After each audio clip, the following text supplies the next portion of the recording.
పోతున్నది, అక్కడ పట్టిసీమ లిఫ్ట్ నడుస్తూనే ఉన్నది, నీకేం రోగమయ్యా రేవంత్ రెడ్డి అంటే మళ్ళా ఇంకేదో పిచ్చి మాటలు మాట్లాడతాడు. మీరు చూస్తున్నారు ఏం మాట్లాడుతుండో. ఎట్లన్నాయా ముఖ్యమంత్రి గారు, మరి నీళ్ల సంగతి ఏంది, కరువు వచ్చింది కదా అంటే రక్తం రక్తం రక్తం జల్లుండ్రి, రక్తం జల్లుండ్రి, బీఆర్ఎస్ వాళ్ళది చల్లితే పంటలు వండుతాయి అని మాట్లాడిండు. మా ప్రశాంత్ రెడ్డి అన్నకు తిక్క ఉట్టింది, నిజంగా రక్తం జల్లుమంటావా నా కొడక అని చెప్పి, ఇగో తీసుకోరా పోయి రక్తం అని చెప్పి రక్తం కూడా ఇచ్చిండు. రక్తం ఇచ్చి ఇగో తీసుకో, మరి తీసుకొని మాకు పొలాలకు నీళ్ళు, రైతులకైతే నీళ్ళు అని చెప్పి మన నాయకులు బయలుదేరితే ఇక ముఖ్యమంత్రికి ఫ్రస్ట్రేషన్ పెరిగిపోయింది. ఆయనకు తెలిసినవి రెండే రెండు, ఓట్లు తిట్లు. అయితే ఓట్లు పెడతాడు, దొంగ ఓట్లు, లేదంటే తిట్లు తిడతాడు, బూతులు తిడతాడు. 32 నెలల ఏం చేసినామని నేను అడుగుతా ఉన్నా. కేసీఆర్ గారు 10 ఏళ్ల పాటు బ్రహ్మాండంగా నీళ్ళు ఇచ్చిండు. నేను అడుగుతున్నా, ఏమైనా మాట్లాడితే ఒకటే చిల్లర మాట మాట్లాడతాడు. ఏమంటాడు, ఏ జాతి నీది, నీది ఏం జాతి? నేను చెప్తున్నా రేవంత్ రెడ్డి, ఏ జాతో కూడా నీకు చెప్పాల్సిన టైం వచ్చింది. ఉద్యమ టైంలో ఉద్యమకారుల మీదికి తుపాకీ ఎక్కుబెట్టిన పోరంబోకు జాతి అయితే మాది కాదు. ఉద్యమకారుల మీదికి తుపాకీ తీసుకొని వచ్చిన పోరంబోకు జాతి అయితే మాది కాదు.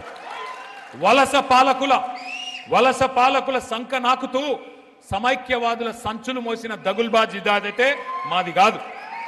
తెలంగాణ తొలి ప్రభుత్వాన్ని 50 లక్షల రూపాయలతో ఒక ఎమ్మెల్యేను కొనుగోలు చేసి దొరికిపోయిన లుచ్చా జాతి అయితే మాది కాదు. తెలంగాణ సాగునీటి ప్రాజెక్టుల మీద 100ల కొద్ది కేసులు వేసి ఆపాలను చూసిన దివానగాళ్ల బ్యాచ్ అయితే మాది కాదు. అబద్ధాలు, విద్వేషాలు, బూతులతో ప్రజల్ని రెచ్చగొట్టి బతికిన చిల్లర జాతి మాది కాదు. ప్రాజెక్టులను బాంబులతో పేల్చేసే అధమ జాతి మాది కాదు. నీళ్లున్నా ఇచ్చే వ్యవస్థ ఉన్నా జనాలకు అందించలేని అసమర్థ జాతి కాదు మాది రేవంత్ రెడ్డి. ఉద్యోగాలు అడిగితే ఎండ్రిందాగుమని, బాయిల దుంకుమని, నీళ్ళు అడిగితే రక్తం జల్లుకొమ్మని రాక్షస జాతి మాటలు మాట్లాడే జాతి మాది కాదు. అన్ని బాగు చేసి అప్పజెప్పినా ప్రజారంజకంగా పరిపాలించకుండా వానికి వీనికి మూటలు మోసి జనాలను హింసించే రాక్షస నికృష్ట జాతి మాది కాదు. తెలంగాణలో ఉన్నాయి రెండే రెండు జాతులు. ఒకటి తెలంగాణను ప్రేమించే జాతి, రెండోది రాష్ట్రానికి ద్రోహం చేసే జాతి. ఎవడిది ఏ జాతో తెలంగాణ ప్రజలకు బాగా తెలుసు. ఎవరు తెలంగాణ తెచ్చిండ్రో, ఎవరు తెలంగాణను ఇవాళ వంచిస్తున్నాడో, ఎవడు తెలంగాణకు అన్యాయం చేస్తున్నాడో అందరికీ తెలుసు. నేను ఒక్క మాట దయచేసి మీరు ఆలోచించాలని చెప్పి నేను కోరుతా ఉన్నా. ఈయనకు బుద్ధి వస్తలేదు రేవంత్ రెడ్డికి. ఇవాళ రైతులు చచ్చిపోయినా మంచిర్యాల జిల్లాలో సోయి లేదు. రైతులు రోడ్లెక్కి ధర్నా చేసినా పంటలు కొనుమని బుద్ధి లేదు, ఆయనకు తెలివి రాదు. అట్లాగే ఇవాళ చివరికి సూర్యాపేట జిల్లాలో గిరిజన రైతులు రక్తం జల్లిండ్రు పోయి. రేవంత్ రెడ్డి చెప్తుండు కదా, పంట పొలాల మీద రక్తం జల్లుమంటుండు కదా, మేము రక్తం జల్లుతామని రక్తం జల్లితే కూడా ఈ ముఖ్యమంత్రి మనసు కరుగుతలేదు. అట్లాంటి పరిస్థితి ఇవాళ రాష్ట్రంలో ఉన్నది. 4 సార్లు రైతు బంధే కొట్టిండి, ఇప్పటికి 4 సార్లు.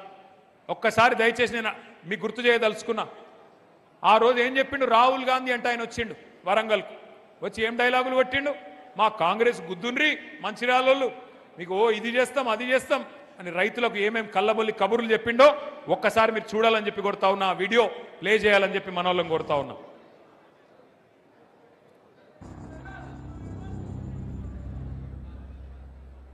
जैसे ही कांग्रेस पार्टी की यहां सरकार बनेगी वैसे 2 लाख रुपए का कर्जा माफ होगा और आपको सही एमएसपी मिलनी शुरू हो जाएगी। 15,000 रुपए प्रति एकड़ डायरेक्ट बेनिफिट हम किसानों को देने जा रहे हैं। यह सिर्फ एक डिक्लेरेशन नहीं है, यह किसानों के लिए कांग्रेस पार्टी की गारंटी है। यह खोखले शब्द नहीं है। पैडी को हम 2,500 रुपए में खरीदेंगे। పండించిన వరి పంటకి కనీస మద్దతు ధర అదనంగా బోనస్ ప్రకటించి 2,500 రూపాయల వరకు క్వింటల్ కి వరి ధాన్య కొనుగోలు చేస్తాం. కాంగ్రెస్ పార్టీ అధికారంలోకి వచ్చిన తక్షణమే రైతులకు ఏకకాలంలో 2 లక్షల రుణమాఫీ చేస్తాం. రెండవ డిక్లరేషన్ ఇందిరమ్మ రైతు భరోసా పథకం తెచ్చి భూమి కలిగిన రైతులకు, కౌలు రైతులకు ప్రతి ఎకరాకు ఏడాదికి 15,000 రూపాయల పెట్టుబడి సాయం అందిస్తాం. ఉపాధి హామీలో నమోదు చేసుకున్న భూమి లేని రైతు కూలీలకు ప్రతి ఏడాది 12,000 రూపాయల ఆర్థిక సహాయాన్ని అందిస్తాం. రైతులు పండించిన పంటలకు ఉదాహరణ వరి, పత్తి, మిర్చి, చెరుకు, పసుపు ఇలా అన్ని పంటలకు మెరుగైన గిట్టుబాటు ధర ఇచ్చి చివరి గింజ వరకు కాంగ్రెస్ పార్టీ కొనుగోలు చేస్తుంది. చెప్పినాయి రైతు డిక్లరేషన్ కాదు రైతు డిక్లరేషన్ ఒకటి కాదు, రెండు కాదు, 34 హామీలు ఇచ్చిండ్రు. నేను అడుగుతా, మీరు చెప్పాలి దయచేసి. నేను అడుగుతా, మీరు చెప్పండి. రైతు బంధు 15,000 పెంచుతామన్నారు, ఇచ్చిండ్రా? ఇచ్చిరా లేదా? కొద్దిగా గట్టిగా చెప్పాలి. ఇచ్చిండ్రా లేదా?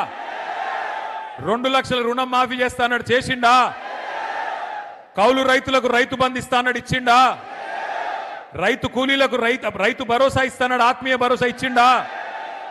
పత్తి, వరి, మిర్చి అన్నిటికీ బోనస్ ఇస్తా అన్నాడు, ఇచ్చిండా? చివరి గింజ దాకా కొంటా అన్నాడు, ఇచ్చిండా? కొంటుండా? 24 గంటల కరెంట్ ఇస్తుండా? మరి మంచిర్యాలలో మనకు తెలిసి వచ్చిందా మార్పు అంటే ఎట్లుంటుందో?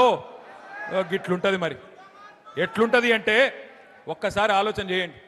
ఈ మధ్యలోనే ముఖ్యమంత్రి మన ఒక రైతులకే కాదు అన్ని వర్గాలకు హామీ ఇచ్చిండు. నేను పిల్లలకు 2 లక్షల ఉద్యోగాలు ఇస్తాను మొదటి సంవత్సరం అని రాహుల్ గాంధీ డైలాగులు కొడితే, నిన్నగాక మొన్న యువ సంగ్రామ సదస్సు అని హైదరాబాద్లో వాళ్ళు ఎక్కడనైతే మీటింగ్ పెట్టినరో మేము అక్కడనే పెట్టినాం. వరంగల్లో వాళ్ళు ఎక్కడైతే మీటింగ్ పెట్టినరో అక్కడనే పెట్టి రైతులను అడిగినాం. నిన్నగాక మొన్న పిల్లల్ని అడిగినాం 2 లక్షల ఉద్యోగాలు వచ్చినాయని. వాళ్ళైతే ఎట్లా మాట్లాడిరో మొన్న మీరు చూసే ఉంటారు. ఆడపిల్లలు ఎట్లా మాట్లాడిరో కూడా మీరు చూసే ఉంటారు. చూసినరా లేదా? ఎక్కడన్నా రేవంత్ రెడ్డి దొరికితే పొరపాటున పొట్టు కొట్టేటట్టున్నారు.